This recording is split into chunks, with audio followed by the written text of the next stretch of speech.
또다시 안타까운 뉴스를 전해드려야 되겠는데요. 그 층간소음으로 결국 살인까지 부른 내용입니다. 그 어떤 사건인지 한번 정리를 해주시죠. 네, 그 층간소음 분쟁이 이번만은 아닙니다. 이웃집에 불을 내거나 살인까지 한 사례가 이미 전해졌는데요. 어젯밤에도 이런 일이 또 벌어졌습니다. 네. 서울 도봉구의 아파트에서 벌어진 일입니다. 12층에 사는 50대 남성 조모 씨가 13층에 사는 40대 남성 진모 씨를 흉기로 찔러 살해한 겁니다. 이 두 사람이 층간소음 때문에 다툰 건 이번이 처음이 아니라고 합니다. 지난 2011년부터 그 진 씨가 13층에 살아왔고요. 네. 그런데 이제 그 아래층에 사는 조 씨와 소음 문제로 여러 차례 다툰 끝에 지난해 옆동으로 이사를 갔다고 합니다.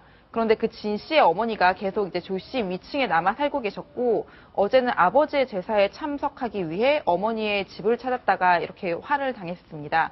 그 12층에 사는 조 씨가 네. 13층에 이제 저녁쯤에 올라가서 쿵쿵대는 소리가 들린다라고 항의를 했고요. 그래서 두 사람 사이에 또 다툼이 붙었고 이제 조 씨가 자기 집으로 가서 흉기를 가져다가 이제 진 씨의 배 부분을 찔렀고 이제 진 씨는 병원으로 옮겨졌지만 결국 숨지고 말았습니다. 안타까운 소식인데요. 그 층간소음 문제 분쟁이 발생을 하면 방금 설명해 주신 대로 한 2년 정도 갈등을 겪다가 결국에는 극단적으로 이 사건이 이제 커지는 그런 사례인데 보통 위층에서는 그 아래층에 있는 아파트 주민들은 위층에서 너무 쿵쾅댄다. 그리고 위층에 살고 있는 주민들은 아래층에서 너무 민감하게 반응을 한다.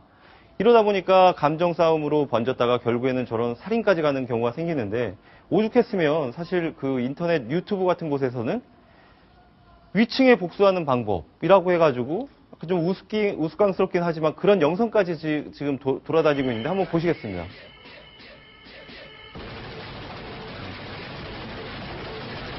그래서 오디오 스피커를 크게 틀으면 저런 네. 식으로 움직이잖아요. 네. 그래서 그거를 활용하라는 얘기도 있고 직접 치는 분들도 계셨고요. 그 화면을 보면은 약간 좀 우스꽝스럽기도 한데 위에서 얼마나 고통을 받았으면은 저렇게까지 할까 싶습니다. 근데 지금 지난주부터죠. 지난주부터 이 층간소음 문제가 발생을 했을 경우에 그 소음 피해를 입증을 하면 114만 원까지 보상을 받을 수 있는 그런 길이 열렸다고 하는데 어떤 내용인지 설명을 해주시죠. 예, 지난주 14일부터 공동주택 층간소음 기준이라는 것이 마련이 되는데요.